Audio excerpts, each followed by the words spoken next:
Et bonjour les amis, c'est Elias OBN TV, j'espère que vous allez bien. Aujourd'hui on se retrouve pour une nouvelle vidéo, présentation et analyse de Pokémon 151.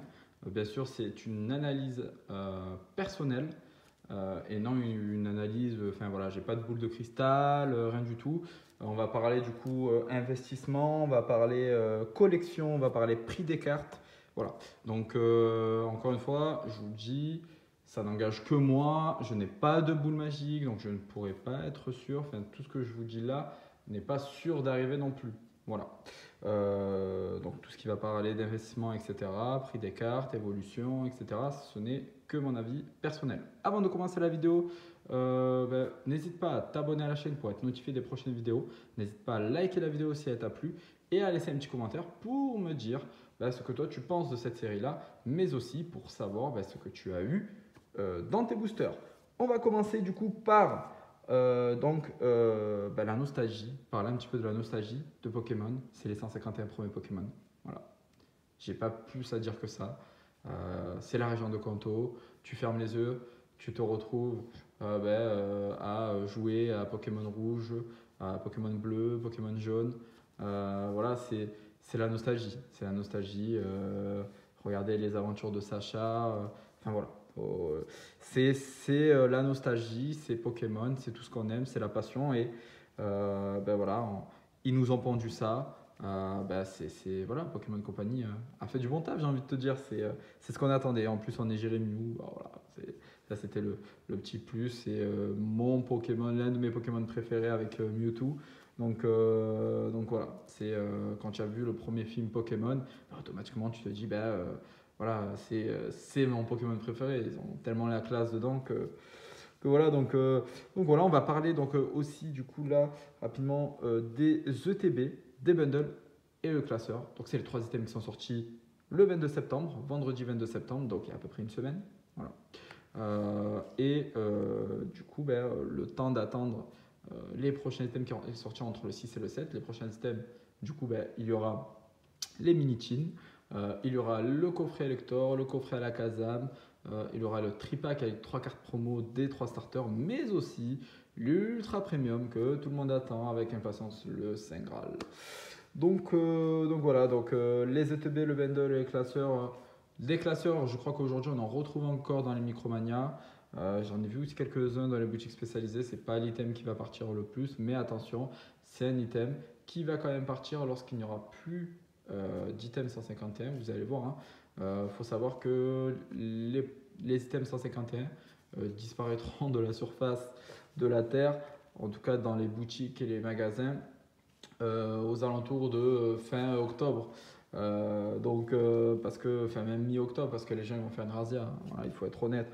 Aujourd'hui, on est retombé dans la hype et donc automatiquement, qui dit hype dit scalper. On se croirait encore à l'époque de célébration, etc. Enfin voilà, c'est vraiment n'importe quoi.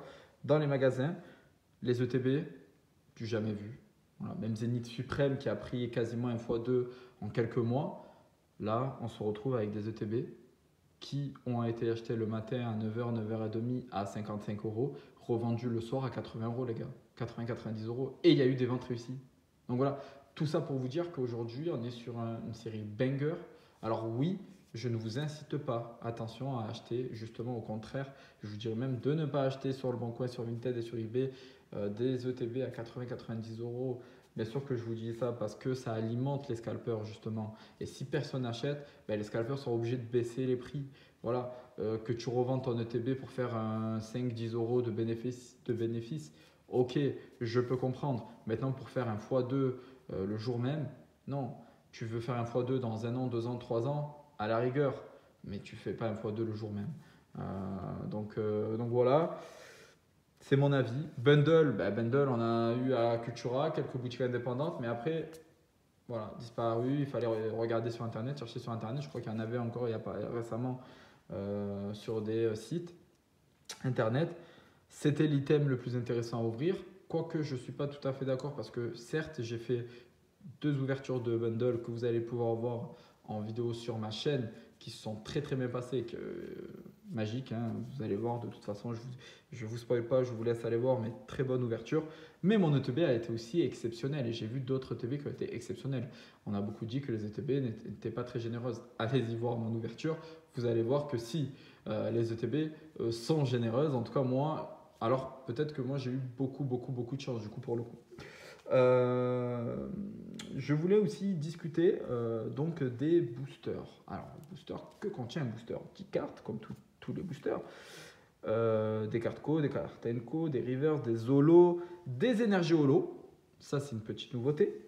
Mais aussi des AR, des SAR, qui sont les nouvelles alternatives. Et les God Pack Starter, qui est une nouveauté dans les séries Pokémon internationales, qui était juste exclusif au Japon, et maintenant on a des God Packs. Alors c'est pas les mêmes God Packs au Japon, mais c'est quand même des God Packs et très compliqué à avoir parce que moi j'en ai pas eu en plus de 30 boosters et j'ai vu beaucoup de gens qui n'en ont pas eu avec des ouvertures ahurissantes. Donc en quoi consistent les God Packs? C'est les 3 dernières cartes sont comptées la carte énergie et c'est l'évolution des 3 starters jusqu'à la SAR. Voilà, tout simplement. Donc c'est vraiment pas mal. Aujourd'hui le taux de drop, beaucoup ont dit que la série était difficile. Aujourd'hui, j'ai réussi à avoir une analyse de statistiques d'un site qui s'appelle TCG Player.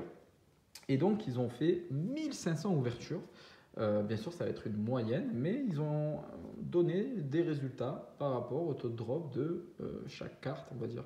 Pas les cartes à l'unité, mais du type de carte que c'est. Et donc, attention, c'est encore à prendre avec des pincettes. Il n'y a pas de science exacte dans Pokémon. Vous pouvez autant tomber sur 10 boosters d'affilée, vous allez avoir 10 ultras, ou 10 boosters d'affilée, vous allez rien avoir. Donc encore une fois, ce n'est que des statistiques, des chiffres, des calculs et une moyenne. Mais on sait que Pokémon, ce n'est pas mathématique. Mais voilà, je vous donne quand même une tendance. Aujourd'hui, on est sur, pour les cartes Holo énergie, on est sur une Holo énergie tous les 4 boosters. Ce qui me paraît plutôt raisonnable et plutôt réaliste, on va dire, par rapport à ce qu'on a eu. Une X sur 8 boosters, ça me paraît raisonnable aussi. Une AR sur 12 boosters. Une Full Art sur 16 boosters. Une alternative sur 32 boosters. Alors, une alternative sur 32 boosters, je ne suis pas forcément d'accord. Maintenant, parce que je trouve quand même que certaines alternatives sont plus compliquées que d'autres à avoir. Bien sûr, on en a vu tomber pas mal sur YouTube.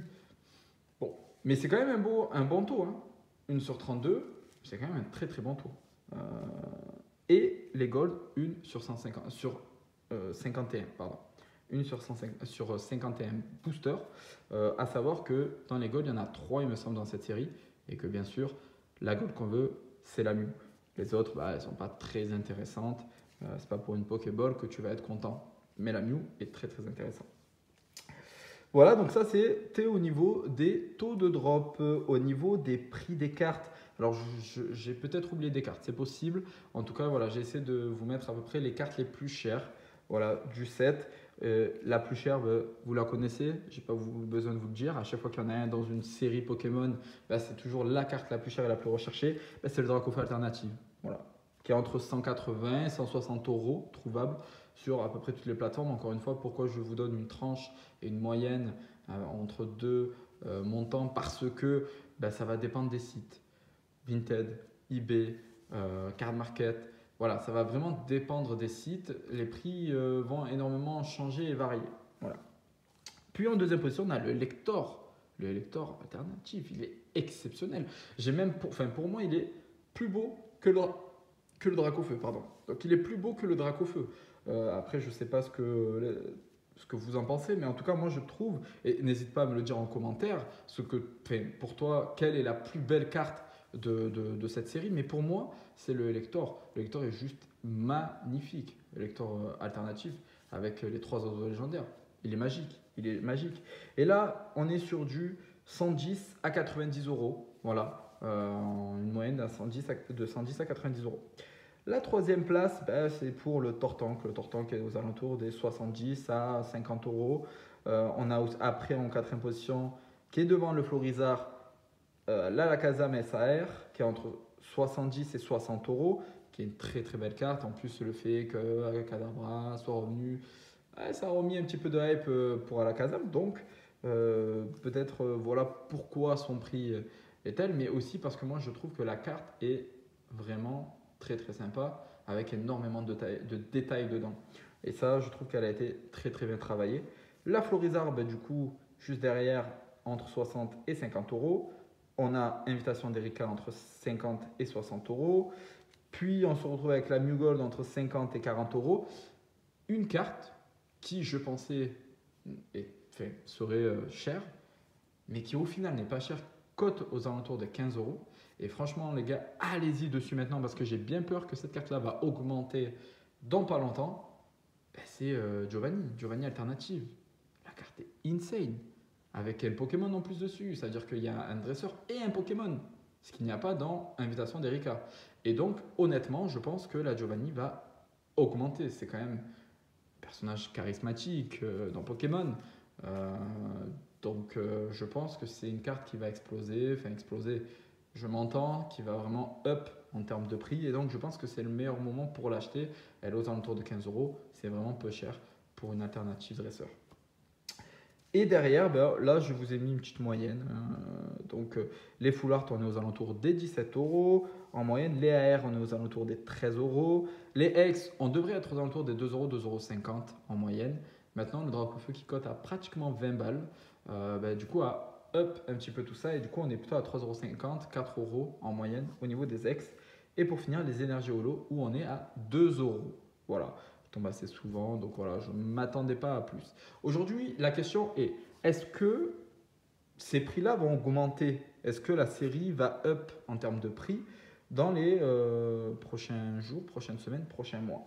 Alors, la série a des prix plutôt, on va dire, dans la moyenne des autres séries. La carte la plus chère étant entre 180 et 160 euros, on est loin du Lugia à la sortie à 500-600 euros ou du Giratina aux alentours des 500-400 euros. De Origine perdue et la Lugia pour Tempête argentée. Donc je pense aujourd'hui qu'on est quand même sur une série où les cartes vont monter crescendo. Qu'aujourd'hui je pense qu'on est au plus bas, je pense, du marché. Je ne pense pas que ça va descendre en dessous. Attention, je m'avance peut-être un peu trop rapidement, mais j'ai quand même l'impression que c'est une série qui commence doucement et qui va upper. J'ai même l'impression que les items scellés seront bien plus chers que les cartes. Un petit peu comme XY Evolution, où on tombe sur un arc set à 200-300 balles, alors que les cartes les plus chères ne cotent pas plus de 100 balles. Enfin, je ne sais pas si vous me suivez, mais pour moi, c'est une série qui va coter énormément en scellé, moins en cartes à l'unité. Mais je pense qu'après, avec le temps, bien sûr que les cartes, et ça c'est un peu comme toutes les séries, les cartes vont augmenter. Mais le scellé, les gars, je pense qu'il va exploser sur cette série. Encore une fois, ce n'est que mon avis personnel, mais je pense qu'il va exploser. Donc en termes d'investissement, et je sais que beaucoup de personnes n'aiment pas parler d'investissement, mais aujourd'hui, la plupart des collectionneurs sont des collectionneurs investisseurs. Il faut être honnête. Aujourd'hui, à part si tu as un salaire qui te permet de financer tes items Pokémon, tes ouvertures Pokémon, je crois qu'aujourd'hui, on le fait tous, on vend des items Pokémon pour permettre d'en acheter d'autres. Je ne sais pas si vous me suivez sur ça, mais moi en tout cas, c'est ce que je fais. Voilà, je sais que je vais vendre des items Pokémon pour pouvoir acheter d'autres items Pokémon. C'est ce que j'ai fait pour 151. Pourquoi? Parce que c'est ma collection personnelle qui va financer mes achats Pokémon. Et je sélectionne les séries que je veux faire, acheter, ouvrir, garder en scellé. Ça dépend. J'ai des séries que je n'ai jamais ouvertes, que j'ai des items chez moi, mais que je les garde scellés parce que je les trouve plus beaux en scellé et pas vraiment intéressants à ouvrir. Par contre, j'ai des items, des séries comme Zenith Suprême, Star Étincelante ou 151 que j'ai ouvert parce que je les ai trouvées intéressantes à ouvrir et que j'aimais les cartes en fait qu'il y a à l'intérieur. Donc voilà, en sachant que 151, et je vous ferai une petite présentation dans une prochaine vidéo pour vous montrer les cartes que j'ai grâce aux ouvertures effectuées. Je vous montrerai tout ça. On est loin du Master 7, mais on commence à avancer. On commence à avancer pas mal. Voilà, la vidéo est terminée. Elle a duré à peu près 15 minutes. Ça fait déjà un peu long. Je tenais d'abord à vous remercier pour le soutien, pour les likes, pour les abonnements que j'ai eu ces derniers temps. Je suis tout nouveau sur YouTube. J'ai quelques vidéos à mon actif, mais voilà, je débute. Pokémon, je ne débute pas parce que je suis un collectionneur depuis très longtemps. J'ai stoppé la collection, j'ai repris. Je vous ferai aussi une vidéo pour vous montrer ma collection personnelle en carte à l'unité et en items scellés. Voilà, mais voilà. Là aujourd'hui, voilà, je kiffe ces moments où je vous fais ces vidéos.